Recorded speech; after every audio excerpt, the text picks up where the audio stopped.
wala wala haula wala quwata illa billah. Ma ba'du.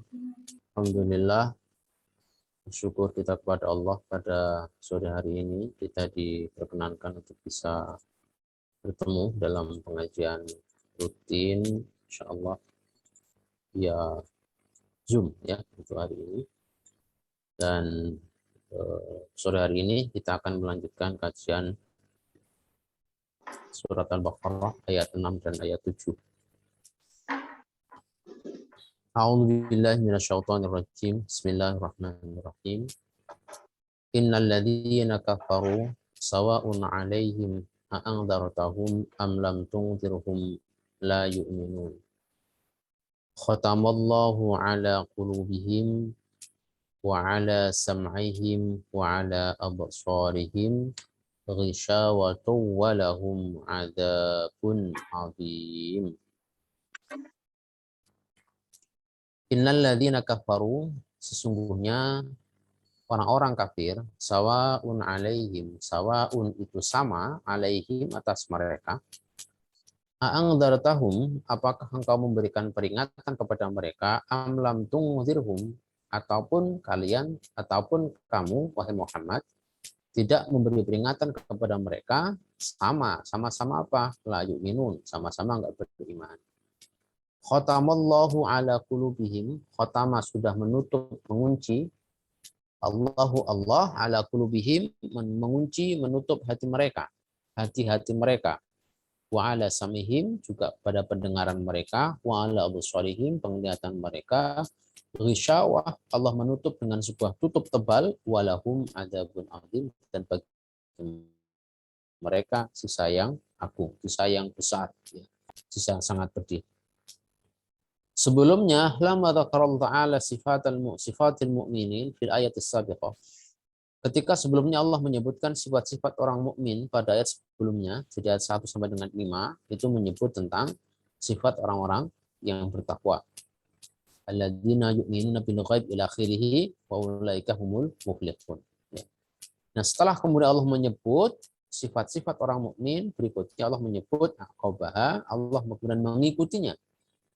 Bidzikri sifatil kafirin, menyebut sifat-sifat orang kafir. Untuk apa? Lidhirul farik al-wadih baina sinfain, untuk menunjukkan perbedaan yang nyata antara kedua kelompok ini. Dan di antara metode Al-Qur'an ya, itu melakukan muqaranah, memperbandingkan antara orang-orang abror wal fujar, orang-orang yang ahli kebaikan dan orang-orang ahli keburukan. Membedakan antara ahlus sa'adah, ahli sa'adah, orang yang mendapatkan kebahagiaan, dan ahlus syaqawah, orang yang mendapatkan kecelakaan. Ya. Nah, dengan membandingkan itu, maka dua hal itu bisa kemudian dikomparasi secara nyata. Nah, ini diantara karakteristik yang ada di dalam banyak ayat ya, yang setelah Allah menyebut surga, Allah menyebut neraka. Setelah Allah menyebut orang-orang mukmin, Allah menyebut orang-orang kafir. Ya, setelah menyebut baik, menyebut buruk, sehingga menjadi jelas mengkomparasikannya. Nah, tafsirnya adalah innal ladzina kafaru, sesungguhnya orang-orang yang kafir, innal ladzina jahadu bi ayatillah, yaitu orang menentang ayat Allah, wa kadzabu risalata Muhammadin, dan mereka mengingkari risalah Nabi Muhammad. Ya. Apa makna kafir? Di sini disebut innal ladzina kafaru, kafir. Kafir itu apa? Kafir itu artinya makna kafaro ay sataro, artinya menutup. Ya. Menutup apa? Kalau disebut dengan al-kufru billah atau kafaro billah, kufur kepada Allah, berarti dia menutup wujud Allah. Nah, makna menutup berarti ada sesuatu yang wujud tapi ditutup gitu. Itu orang kafir, ya. Atau makna definitif, makna definisi secara kebahasaan dari kata kafir, ya. Nah, istilah menutup sendiri itu mengandaikan ada sesuatu yang ada yang ditutup. Karena tidak ada maknanya orang menutup kok nggak ada yang ditutup, yang ditutup-tutupi, ya yang disembunyikan itu nggak ada maknanya. Maka dari terminologi sataro atau kafaro sendiri itu sudah meniscayakan ada sebuah wujud ya yang nyata, yang benar, yang hak, tetapi ditutup sehingga kemudian tidak tampak atau kemudian sengaja untuk tidak ditampakkan. Ya. Nah, kalau kafir kepada Allah berarti Allah yang ditutup, eksistensinya tidak diakui, keberadaannya tidak dipandang ada, padahal itu nyata-nyata ada. Ya. Nah, ini menunjukkan ketika menyebut kafir yang kalau dilawankan dengan iman itu posisinya kemudian berseberangan. Ini menunjukkan bahwa sesungguhnya manusia itu pada dasarnya itu tidak kafir gitu. Tetapi dia punya keimanan. Dia punya keimanan. Ya. Kalau dilihat dari kronologi sejarah manusia, pertama dari Nabi Adam. Nabi Adam Allah ciptakan, kemudian ditempatkan di surga, lalu turun di dunia. Ketika kemudian dia turun di dunia, punya anak cucu, maka Nabi Adam mengajarkan keimanan ini kepada anak cucunya. Disertai dengan perintah-perintah dan larangan. Namanya syariat ya. Syariat itu ada dua isinya. If'al wala taf'al. Do and done. Ya. Lakukan dan jangan lakukan. Perintah dan larangan itu syariat.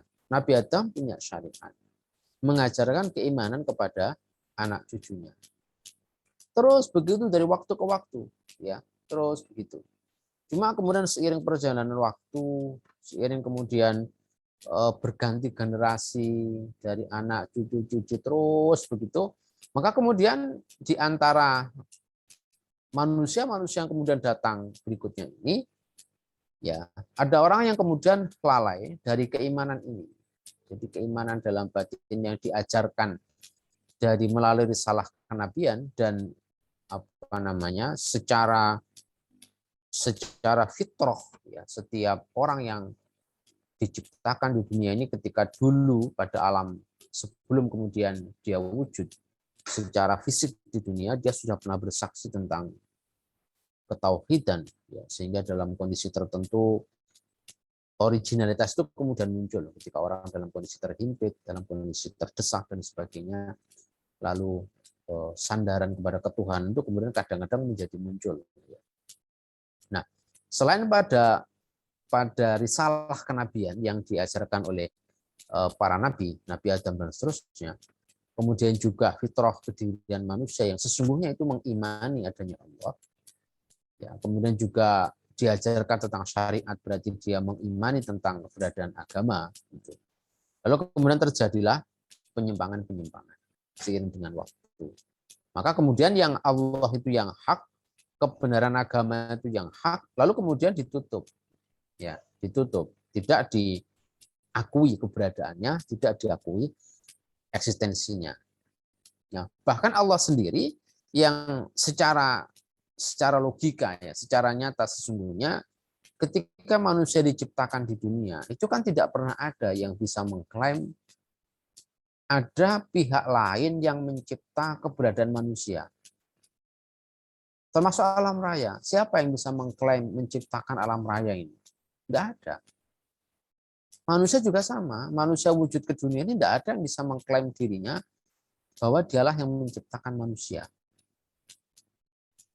Kalau toh kemudian ada sesuatu hal yang bisa disebut punya peran, ya, lalu orang itu kemudian menyandarkan kepada realitas dohir yang lalu disebut dengan sebab, muncullah akibat, ya, sebab akibat. Lalu orang terjebak di situ, ya.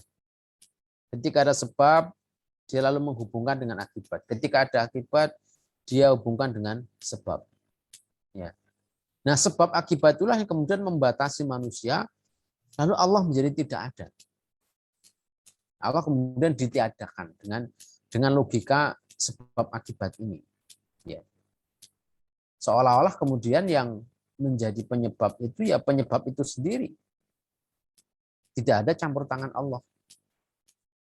Maka di antara kemudian yang ditampakkan pada beberapa bentuk kemukjizatan para nabi itu adalah bagaimana sebab akibat ini. Ada saat di mana Allah menunjukkan secara nyata bahwa sesuatu yang selama ini dipandang sebagai sebab itu tidak punya akibat. Misalnya, api yang membakar dalam konteks Nabi Ibrahim itu menjadi dingin. Ya. Dan berbagai macam peristiwa-peristiwa yang lain. Nah, padahal sesuatu yang disebut sebab itu sesungguhnya juga tidak bersifat hakiki.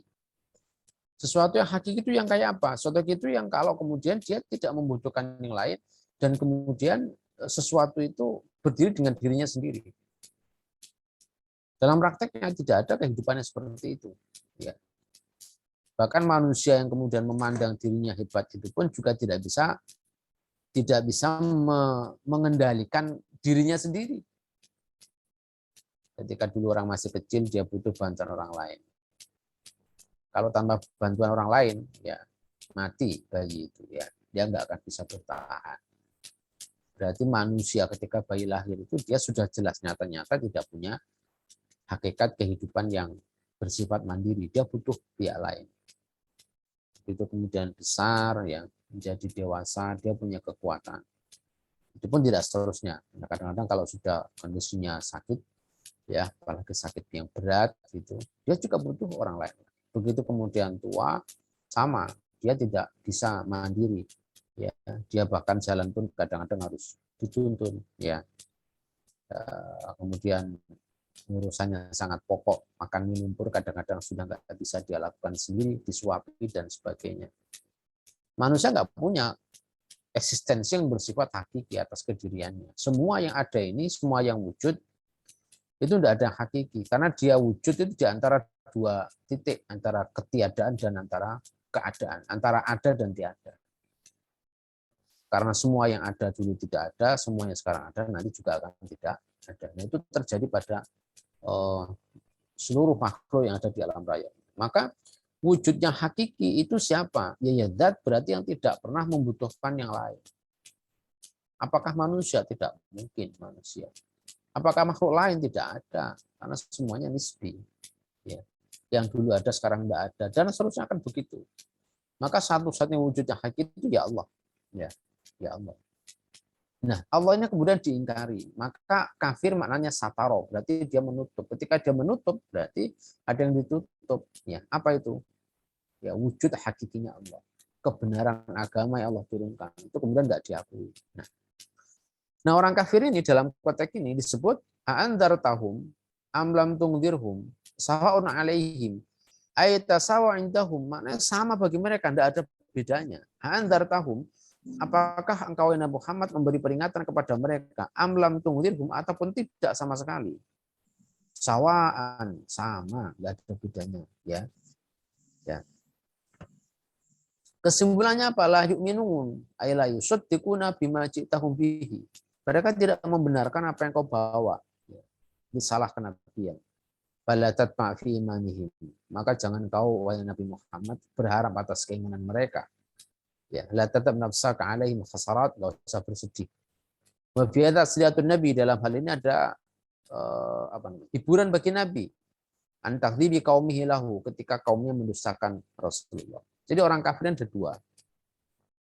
Orang kafir yang masuk kategori ini adalah orang kafir yang mereka itu sudah memang kafir pol gitu, diberi kasih peringatan dan tidak, itu tidak ngaruh.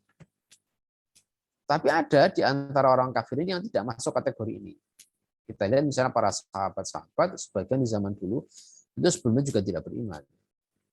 Lalu mereka beriman. Ya. Dan itu kita jumpai sampai dengan hari ini, ada yang tidak beriman, lalu kemudian dia beriman. Nah, tapi ada orang-orang kafir yang kafirnya model begini nih. Dikasih peringatan atau tidak, itu tidak ngaruh sama sekali. Tetap kesimpulannya sama, tidak beriman. Siapakah mereka itu? Ya, mereka itu adalah orang-orang kafir yang dengan kekafirannya itulah mereka hidup. mendapatkan sandaran kehidupannya itu ya didasarkan pada kekafirannya itu. Ya. Dengan kezaliman, dengan kekafiran yang dia miliki, kemudian dia ini mendapatkan ekstensi kehidupannya. Baik dari aspek harta, baik dari aspek kedudukan, baik dari aspek sosial, dan seterusnya. Ya. Sehingga mereka kemudian mendapatkan kemanfaatan. Bahkan tidak hanya itu, menjadikan jalan kekafiran itu sebagai jalan untuk mendapatkan kemanfaatan bagi dirinya. Maka merekalah yang kemudian dalam konteks ini diperingatkan atau tidak, ya itu mereka tidak akan berpengaruh. Bahkan di antara mereka kalau zaman dulu di era-era Nabi, ya siapa itu? Ya para pemimpin orang-orang kafir Quraisy. Karena mereka kalau ketika kemudian beriman kepada Islam, artinya dia kehilangan kekuasaan. Dia akan kehilangan power, dia akan kehilangan prestis, dia kehilangan harga diri, dia kehilangan harta, dia akan kehilangan akses, dia akan kehilangan daya dukung, ya. Dia kalau sekarang ya kehilangan follower, kehilangan subscriber gitu ya, kehilangan para pengikut. Nah, mereka kemudian nggak mau dengan kehilangan banyak hal itu, mereka tetap kepada kekafirannya. Ya. Nah, sekaligus ini memberikan satu kabar gembira kepada Nabi, ya tidak usah bersedih lah, memang ada yang model begitu. Gitu. Ya. Pertanyaannya kenapa kemudian mereka ini kok didakwai kan itu? Kok masih juga kemudian didakwai orang-orang kafir macam begini kan? Ya. Itu sama dengan kasusnya Nabi Nuh. Ya. Nabi Nuh itu Allah sudah katakan sebelumnya, wa uhiya ila nuhin annahu la yu'mina min qaumik illa man qad amana. Sebelum Nabi Nuh diutus untuk membuat perahu, itu Allah sudah memfirmankan kepada Nabi Nuh, wahai Nabi Nuh, umatmu itu tidak akan tambah. Tidak akan tambah. Artinya yang iman ya cuma yang sudah iman saja. Tidak akan ada pertambahan. Tapi itu Nabi Nuh masih tetap untuk kemudian diperintahkan berdakwah. Ya. Sambil membuat perahu yang konon dalam satu riwayat itu lamanya sampai 40 tahun membuat perahu itu. Itu masih terus berdakwah. Ya. Untuk apa? Ya untuk kemudian menjadi saksi bahwa dakwah itu sudah dilakukan. Sekaligus kemudian menjadi satu pembelajaran buat kita bahwa di dalam soal beramal itu ukurannya tidak kemudian pada sisi hasilnya. Bahkan Allah sudah tahu kok nanti itu kayak apa bentuknya itu ya. Layu minun, tidak akan mau beriman mereka. Tetapi tidak berarti kalau kemudian orang berdakwah lalu kemudian tidak beriman, tidak punya nilai. Maka nilai itu pada amalnya, bukan pada outputnya, pada hasilnya. Kita saja yang sekarang membuat kriteria itu kan, jadi sekarang di banyak tempat lah, pokoknya ukuran dari kerja itu ya hasil gitu ya. Itu ribetnya manusia. Tapi bagi Allah itu tidak ribet semacam itu. Ya, Allah itu sangat simpel. Ya, soal hasil itu urusannya Allah. Karena Allah kalau mau bikin manusia beriman ya beriman semuanya, nggak ada persoalan bagi Allah. Manusia beriman semua yang nggak nambah, Allah itu mulia. Kafir semua juga nggak akan nambah, Allah itu menjadi berkurang kekuasaannya. Tidak ada pengaruhnya bagi Allah. Maka nilai amal itu ya pada amalnya, bukan pada hasilnya. Maka kata terhadap orang-orang yang jelas jelas untuk kemudian dia terkafir terus seperti umatnya Nabi Nuh misalnya, ya tetap ada perintah untuk berdakwah. Ya. Berikutnya khatamallahu ala qulubihim. Khatamallahu, Allah sudah mengunci, ya, menyegel, disegel, ya. Ala qulubihim, pada hati-hati mereka. Atau ala qulubihim. Allah menutup, mengunci hati mereka. Fala yadkhul fiha, ya, wala yashraq fiha iman, tidak akan ada terang iman di dalam hatinya. Ya, sudah ditutup kunci dengan rapat. Cahaya nggak bisa masuk, sudah gelap, ya iman tidak akan bisa bercahaya. Ya. Khatam nama at-taghtiyah. Qala al-mufassirun khatam at-taghtiyah. Khatam itu maknanya adalah penutup. Ya. Khatam dan ya segel, ditutup dan dikunci dengan rapat gitu dia. Wa dzalika andal qulub idza kathurat 'alaiha dzunub. Ya, demikian pula lah bahwa sesungguhnya hati itu ketika kemudian dia diliputi banyak dosa, qamisat nurul basiroh fiha, maka nur basiroh, cahaya cahaya mata batin itu akan menjadi buta, tidak bisa kemudian bersinar. Namanya buta itu ya gelap. Kapan? Ketika orang sudah tertumpuk dengan banyak dosa. Kalau dalam hadis, ada satu hadis yang menerangkan setiap orang berbuat dosa itu ada noktah, ya, ada sebuah titik hitam yang menempel di hatinya. Kalau kemudian dia istighfar, maka noktah itu kemudian akan dihapus, kembali dia bersih. Maka setiap hari kita dibenarkan untuk istighfar berapa kali? Antara 70 sampai 100 kali. Untuk apa? Untuk menghapus noktah-noktah itu. Entah dosa dari lisan, dosa dari mata, dosa dari pendengaran, dari tangan, dari kaki, dan semuanya. Ya, kalau kemudian sangat banyak terus bertambah dan tidak pernah kemudian dibersihkan, atau saking tebelnya kemudian menjadi sulit dibersihkan, maka ya semakin redup. Redup. Ketika kemudian dosa semakin banyak, semakin redup. Di sini ketika dosa-dosa itu semakin banyak, maka nur basiroh mata hati itu cahayanya menjadi hilang. Dia nggak bisa lagi melihat kebenaran. Gelap gitu ya. Fala yakun iman ilaiha maslak. Maka tidak ada iman itu punya jalan untuk menuju ke hatinya, sudah tertutup. Ya, jadi iman itu sudah nggak punya jalan untuk sampai ke sana. Tersumbat semua, jalannya itu buntu. Ya, jalannya itu buntu.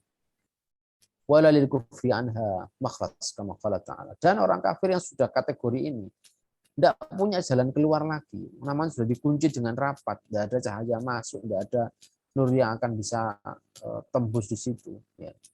Itu tidak punya jalan untuk kemudian dia melepaskan situasi itu.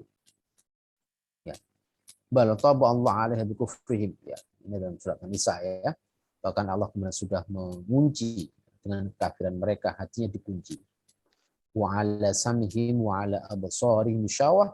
Setelah kemudian hatinya dikunci, maka berikutnya adalah sama pendengaran, penglihatan itu juga ditutup. Artinya apa? Kalau hatinya sudah dikunci, maka pendengaran dan penglihatan itu tidak punya fungsi. Ya. Ayu ala asmaihim wa ala basarihim syawahita fala yubsiruna huda. Mereka nggak bisa melihat petunjuk. Ya. Matanya nggak bisa melihat petunjuk, telinganya nggak bisa mendengar kebaikan. Wala yasmaun wala yafqahun, nggak bisa mendengar, memahami, wala ya'qilun, nggak bisa lagi bernalar. Li'anna asma'ahum wa basarahum ka'annaha mughattah bi hijabin katsifa. Seolah mata dan pendengarannya itu ditutup dengan hijab yang tebal. Walidzalika yarawna haqq fala yattabi'una. Mereka mungkin melihat kebenaran, tetapi nggak bisa mengikutinya. Tahulah gitu ya. Tapi akhirnya nggak mengiyakan juga, nggak ngikutin. Wa yasma'unahu fala ya'unu. Mereka mendengar tapi juga nggak kemudian ya'unu ya. Mereka mendengar tapi kemudian juga nggak berniat untuk mengikuti dan melakukan. Jadi ini gambaran orang yang sudah tertutup mata hati, tertutup hatinya, kemudian penglihatan dan pendengarannya pun kemudian tidak lagi punya fungsi. Naudzubillah min dzalik. Ini orang-orang kafir ya, yang kemudian sudah tertutup dengan dosanya itu, ya, dengan kekafirannya itu, dia sudah nggak punya lagi ruang untuk melihat kebenaran. Nah, kalau kemudian hati ini apa namanya sudah ditutup, ya, maka penglihatan pendengaran tidak lagi fungsi. Pertanyaannya begini, kenapa kemudian Allah menutup hati mereka, menutup penglihatan dan pendengaran mereka? Ya. Karena sesungguhnya Allah itu ngikut saja kepada maunya kita, para hambanya ini. Kalau kemudian orang ini diajak baik, kemudian baik, maka Allah akan menolong supaya kemudian dia mudah dalam kebaikannya. Sebagaimana ketika kemudian orang itu memilih untuk dalam kemaksiatan dan kekufuran, maka Allah akan memfasilitasi dengan kekufurannya itu. Ya. Dalam satu hadis, saya baca dalam teks yang lain, dari sini teksnya. Ana inda dzanni 'abdi bi. Aku sesuai dengan persangkaan hambaku terhadapku. Wa ana ma'ahu idza dzakaroni. Kalau dia mengingatku, aku membersamainya. Ya. Fa in dzakaroni fi nafsi, dzakar fi nafsi. Kalau dia mengingatku dalam batinnya, dalam dirinya, aku juga mengingat dia dalam diriku. Ya. Wa in dzakaroni fi mala'i, dzakartuhu fi mala'i. Kalau kemudian dia mengingatku di hadapan banyak orang, kira-kira begitu ya, maka Allah juga akan mengingat kita, mengingat orang itu di hadapan para malaikat ya, yang lebih baik daripada komunitas yang ada bersama kita. Kalau ada orang yang mendekat sehasta, Allah akan mendekat apa namanya ya, setengah tangan tuh, Allah akan mendekat sedepah ya. Kalau Allah manusia mendekat sedepah, Allah akan mendekat lebih panjang lagi. Kalau orang datang itu dengan berjalan, Allah itu datang akan berlari. Itu dalam konteks kebaikan. Artinya apa? Allah itu selalu memfasilitasi pilihan-pilihan orang. Kalau pilihannya baik, akan dimudahkan dengan kebaikan itu. Sebaliknya, kalau pilihannya itu buruk, termasuk pilihan kekafiran, maka Allah akan memfasilitasi kekafirannya itu. Ya. Sampai nggak tanggung-tanggung. Khatamallahu ala qulubihim. Ditutup ya. Artinya ditutup penglihatannya, ditutup pendengarannya. Kenapa? Ya karena itu pilihannya. Ya, pilihannya. So, Allah sudah memberikan petunjuk, memberikan informasi, dan pilihan kembali ke masing-masing orang. Apakah kemudian akan mengikuti petunjuk itu atau kemudian tidak. Tentu variabel per orang itu beda-beda. Ya. Maka dalam sejarah Nabi kita lihat di antara orang-orang yang paling keras menentang Nabi itu siapa? Ya para pembesar. Karena variabel hidupnya banyak. Yang paling banyak beriman di era awal itu siapa? Orang-orang miskin. Kenapa? Ya pertimbangannya nggak begitu banyak karena begitulah secara nalar rasionalnya gitu. Ya budak-budak seperti Bilal. Budak enggak punya apa-apa. Kemudian dia dimerdekakan oleh Abu Bakar. Ya, itu kan tentu beda kasusnya dengan para pedagang, pada para saudagar, para pembesar-pembesar yang menolak untuk beriman. Nah, ini pilihan-pilihan itu yang akan menentukan bagaimana kemudian Allah akan membukakan jalan. Kalau kita memilih kebaikan, maka ya Allah akan bukakan jalan kebaikan. Kalau keburukan, ya akan Allah bukakan jalan keburukan. Nah ini, sehingga kemudian dalam ayat ini, kenapa Allah itu mengunci hati mereka? Ya karena pilihannya mereka sudah memilih untuk innalladzina kafaru. Mereka memilih untuk kafir. Dan kafirnya nggak tanggung-tanggung. Maka Allah kemudian kunci khatamallahu ala qulubihim. Ya. Nah sebaliknya ketika orang itu mendekat kepada Allah dengan berzikir, berbuat baik, ya mendekat berjalan, Allah datang kemudian berlari, orang mendekat sedepah Allah, manusia sehasta Allah akan datang sehasta, dan seterusnya. Pokoknya lebih cepat dan lebih baik ya. Allah itu memberikan satu kemudahan, ruang-ruang kemudahan bagi kebaikan. Sebagaimana juga Allah memfasilitasi ketika orang itu kemudian berbuat keburukan. Dalam konteks adalah kekafiran, gitu ya. Wadhalika li'anna kanat ma'asihati wa qadratiha mamnu'ah an qubulil khair wa simai. Ya, ketika hati sudah tertutup, meskipun dia punya kekuatan, dia terhalang untuk menerima kebaikan. Mungkin mendengar, tapi ya tidak ngaruh. Siapa contohnya? Contohnya misalnya orientalis ya, Snoh Okoronya misalnya. Kita melihat uji yang mengenal itu belajarnya di Arab Saudi, namanya diganti dengan agama Islam. Bahasa Arabnya lebih fasih ketimbang kita ini. Dia bisa baca kitab dan sebagainya, bahkan dia tafsir juga luar biasa. Tapi ya sampai kemudian dia mati ya berakhir dalam kekafiran. Dia tidak punya keimanan. Nah itu diantara contoh-contoh yang bahkan menjadikan agama sebagai sarana untuk mendapatkan kekayaan, ya, penjajahan dan seterusnya. Itu yang kita saksikan di era-era belakangan, ya. Termasuk era-era dulu sama juga demikian. Sebab itu, mari poin akhirnya kita kuatkan tekad kita untuk berkomitmen kepada jalan kebaikan, ya, supaya Allah kemudian membukakan pintu-pintu kemudahan bagi kita untuk melangkah, ya, dalam kebaikan itu. Karena sabda Rasulullah, ketika orang ditakdirkan untuk menjadi orang yang baik dan orang itu mendapatkan kebahagiaan, maka dimudahkan baginya berjalan untuk menuju melakukan kebaikan-kebaikan. Sebaliknya ketika orang ditakdirkan dengan keburukan, maka orang itu akan dimudahkan untuk berbuat buruk. Saya kira begitu. Aku qouli hadza. Wassalamualaikum warahmatullahi wabarakatuh. Assalamualaikum warahmatullahi wabarakatuh. Pas sisa 19.13 ya.